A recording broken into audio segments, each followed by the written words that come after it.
Hello बच्चों, welcome to my channel Hisam mathematics. बच्चों, आज हम क्लास 9th का जो एक्सरसाइज 6.2 चल रही है हमारी, उसका लास्ट क्वेश्चन देखते हैं। उसका लास्ट क्वेश्चन है हमारा क्वेश्चन नंबर 5 इन फिगर 6.33। ये हमारा फिगर है 6.33। कह रहे P Q and R S are two mirrors. यहाँ पे पी क्यू है और ये आर एस है, जो मिरर है दो, place parallel to each other. और ये दोनों आपस में क्या है, ये पैरेलल है, दिया हुआ है।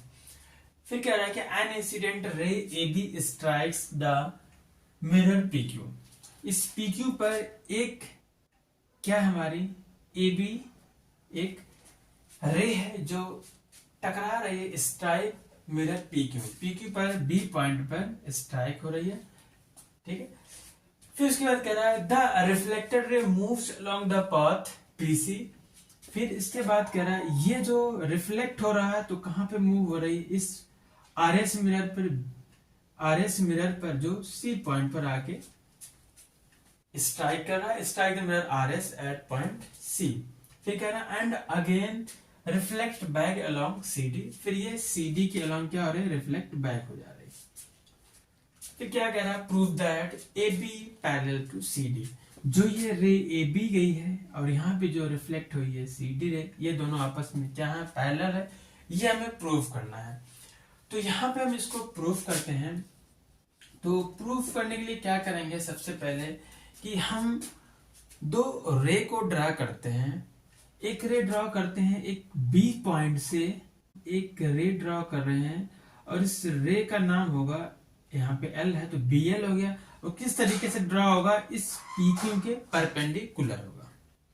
फिर इसी तरीके से सी पॉइंट पर एक रे ड्रॉ करते हैं जो कह रहे हैं कि इसको बोल रहे हैं ये एम है, ये सी एम रे है जो किसके परपेंडिकुलर है, आर एस के परपेंडिकुलर है। ठीक है। तो क्या कहेंगे, ड्रॉ रे, कौन सी रे, एक बी एल रे ड्रॉ कर रहे हैं जो परपेंडिकुलर टू किसके है, पी क्यू के। एंड दूसरी रे हमने कौन सी ड्रॉ किया है, सी एम, जो किसके परपेंडिकुलर है, ये आर एस के परपेंडिकुलर है। क्योंकि हमें पता है, पहले से गिवन है कि ये जो पी क्यू मिरर है ये आर एस मिरर ये क्या है, पैरेलल है। तो कहेंगे क्योंकि जो हमारा पी क्यू मिरर है ये पैरेलल टू किसके है, ये आर एस के पैरेलल है, जो हमें गिवन है पहले से। ये चीज हमें क्या है, पहले से दे दी गई। अगर ये पैरेलल है और ये लाइन जो बी एल रे और ये जो सी एम रे, ये आपस में क्या है, इन दोनों के परपेंडिकुलर, ये इसके परपेंडिकुलर तो ये इसके परपेंडिकुलर। अगर ये दोनों पैरेलल है तो ये परपेंडिकुलर, इसका मतलब ये हो गया बी एल और जो ये सी एम है आपस में क्या होंगे, पैरेलल होंगे। तो इसलिए जो हमारा बी एल पैरेलल होगा किसके, सी एम के। बी एल जो होगा सी एम के पैरेलल होगा। और अगर हम एक लाइन को देखें, इसको, इस रे को देखें, तो ये जो होगी इन दोनों पर एक ट्रांसवर्सल लाइन हो जाएगी। ये हमारी तिर्यक रेखा जा रही है, इस तरीके से क्या होगी, दोनों ये ट्रांसवर्सल। ये हमारी क्या है, बी एल, और ये हमारा क्या है, सी। तो इस तरीके से ये दोनों लाइन क्या हो जाएंगी, पैरेलल है, बी एल और सी एम पैरेलल है। तो कहेंगे एंड इसमें जो ये बी सी होगी ये क्या होगा, इज अ ट्रांसवर्सल। बीसी क्या होगी हमारी, ट्रांसवर्सल हो जाएगी। अब अगर ये लाइन ट्रांसवर्सल है, कौन सी, ये लाइन, इसकी बात हो रही है और ये सीएम की बात हो रही, इन पर ये लाइन इनमें क्या है, ट्रांसवर्सल है, तिर्यक रेखा है। और अगर तिर्यक रेखा है तो हम कहते हैं कि एक पेयर ऑफ एंगल्स होता है जिसे हम अल्टरनेट इंटीरियर एंगल्स कहते हैं, या फिर एकांतर अंतःकोण कहते हैं। वो आपस में क्या होते हैं, बराबर होते हैं। मीन्स ये एंगल और ये एंगल दोनों क्या होंगे, अल्टरनेट इंटीरियर एंगल होंगे, आपस में इक्वल होंगे क्योंकि ये दोनों लाइन पैरेलल हैं। तो ये कहेंगे, इसलिए जो हमारा एंगल होगा ये L B C, angle L B C ये इक्वल होगा, angle L B C is equal to angle M C B. क्या हो जाएगा, एंगल एम सी बी। इसकी बात हो रही है, इस एंगल और इस एंगल ये आपस में क्या होंगे, इक्वल होंगे, कहेंगे अल्टरनेट इंटीरियर एंगल से, अल्टरनेट इंटीरियर एंगल्स एकांतर अंतः कोण से ये बराबर होंगे। और इसको हम क्या करते हैं, इसको इक्वेशन नंबर 1 बना देते हैं। मान लेते हैं ये इक्वेशन नंबर 1 है। अब इसके आगे क्या करते हैं कि ये दोनों क्या है, मिरर हैं, और ये लाइट रे क्या कर रही है, आके इस पे रिफ्लेक्ट हो रही है, इस पे इंसिडेंट हो रही है। तो क्या होता है, हमारा लाइट में जो एक कॉन्सेप्ट होता है कि जो एंगल ऑफ इंसिडेंस होता है वो इक्वल होता है एंगल ऑफ रिफ्लेक्शन के। तो उसका यूज करके हम एक इक्वेशन और बना लेते हैं। यहाँ पे होगा कि एंगल ऑफ इंसिडेंस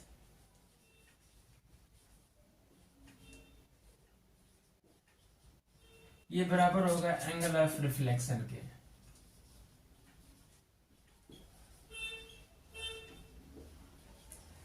ठीक है, अगर हम मिरर PQ की बात करें, इस PQ मिरर में देखते हैं कि कौन सा एंगल इंसिडेंस होगा, कौन सा एंगल रिफ्लेक्शन होगा।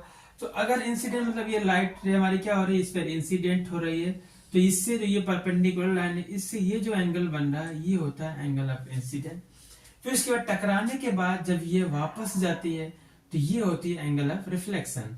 तो ये एंगल और ये एंगल क्या है, ये एंगल ऑफ इंसिडेंस है, तो ये एंगल ऑफ रिफ्लेक्शन होगा। तो ये दोनों आपस में क्या होते हैं, इक्वल होते हैं इस कॉन्सेप्ट में। तो हो जाएगा कि एंगल ABL, एंगल ABL ये इक्वल होगा किसके, एंगल LBC के, एंगल LBC के। एक तो ये हमारा पेयर हो गया। एंड फिर अब मिरर RS में देखते हैं। इस RS मिरर में देखेंगे तो ये रे जो आंख है इसे फिर से गिर रही है, इंसिडेंट हो रही है, इसका मतलब ये एंगल ऑफ इंसिडेंस हो जाएगा हमारा। ये लाइन आके इस पे टकरा रही है, टकराने के बाद ये जा रही है, तो इस परपेंडिकुलर लाइन से ये एंगल हमारा एंगल ऑफ इंसिडेंस होगा और ये एंगल ऑफ रिफ्लेक्शन होगा। तो यहाँ पे देखें तो MCB होगा ये angle MCB is equal to, ये एंगल इक्वल होगा किसके, एंगल ऑफ रिफ्लेक्शन के। ये एंगल ऑफ रिफ्लेक्शन, ये एंगल ऑफ इंसिडेंट, तो MCD के is equal to angle of MCD के। ये हो गया, ये हमने कॉन्सेप्ट यूज कर लिया। ये एंगल क्या है, LBC है। इक्वेशन 1 में अगर देखें एंगल LBC यूज हुआ, यहाँ पे LBC किसके बराबर है, ABL के है, तो इस LBC जब हम ABL रख सकते हैं। फिर यहाँ पे देखते हैं एंगल MCB है, ये MCB किसके बराबर है, MCD, इसी जगह MCD रख देते हैं। देंगे फ्रॉम इक्वेशन 1, इक्वेशन 1 का यूज करेंगे तो एंगल LBC बराबर MCB है। तो यहाँ पे LBC की जगह क्या लिख सकते हैं, एंगल ABL को लिख सकते हैं इज इक्वल टू, फिर हमारा इक्वल में MCB है, तो MCB किसके इक्वल है, MCD के। ये हो जाएगा angle is equal to MCD। ये इक्वेशन नंबर 2 लिख देते हैं। अब क्या करते हैं, इसमें इक्वेशन 1 और 2 को ऐड कर लेते हैं। एडिंग इक्वेशन 1 एंड 2, समीकरण 1 और 2 को जोड़ने पर, समीकरण 1 और 2 को जोड़ते हैं, लेफ्ट हैंड साइड एक साथ जोड़ते हैं और राइट हैंड साइड एक साथ जोड़ते हैं। तो लेफ्ट हैंड साइड इसका एंगल ABL है, तो एंगल ABL प्लस इसका लेफ्ट हैंड साइड है LBC, तो एंगल LBC इक्वल टू इसका लेफ्ट हैंड साइड MCD, इसका MCB, इनको आपस में जोड़ देंगे, आ जाएगा MCB plus MCD plus MCB। इस तरीके से ये ऐड हो गया। अब अगर हम इस डायग्राम में देखें, ये एंगल किसके बराबर होगा, एंगल ABL कहाँ पे है, एंगल ABL ये है, फिर उसके बाद LBC, फिर LBC ये वाला है। मतलब ये है कि ये दोनों एंगल मिला क्या हो गए, एंगल ABC के बराबर हो गए। ये हो जाएगा angle ABC is equal to, अब MCD और MCB को देखते हैं, तो MCD ये है, फिर MCB आपका ये है, मतलब ये पूरा एंगल हो गया, दोनों का सम क्या होगा, ये पूरा एंगल होगा, मतलब एंगल क्या होगा, BCD होगा, एंगल BCD। अब अगर देखें angle A B C is equal to angle B C D, A B C बराबर हो गया बी सी डी के, मतलब ये हो गया कि ये पूरा एंगल आपस में बराबर हो गया, तो ये अल्टरनेट इंटीरियर एंगल ही है। अगर हम इस लाइन की बात करें, यहां से ये लाइन बन गई, ये वाली लाइन, फिर उसके बाद ये तिर्यक लाइन आई, फिर हमारी ये लाइन बन गई। तो देखें तो ये हमारी क्या हो गई, तिर्यक लाइन हो गई, ट्रांसवर्सल लाइन हो गया, और ये हमारी ए बी हो गई, ये सी डी हो गया, बी सी, ये ट्रांसवर्सल, ये पैरेलल हो गए।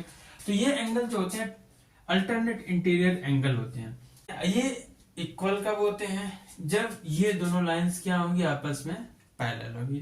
तो इसी में यही हमें प्रूफ करने के लिए बोला है कि ये प्रूफ करना है कि ए बी जो है सी डी के पैरेलल है। That is a pair of alternate interior angles are equal। ठीक है, ये एक पेयर अल्टरनेट इंटीरियर एंगल का पेयर है जो आपस में इक्वल है। इक्वल तभी होगा जब हमारी दो रे जो है A B parallel to C D, यही हमें प्रूफ करना था। इस तरीके से ये हमारा क्वेश्चन प्रूफ हो गया। तो ये हमारा एक्सरसाइज 6.2 का लास्ट क्वेश्चन था। तो बच्चों हमारा आज यहीं तक। Have a nice day, take care.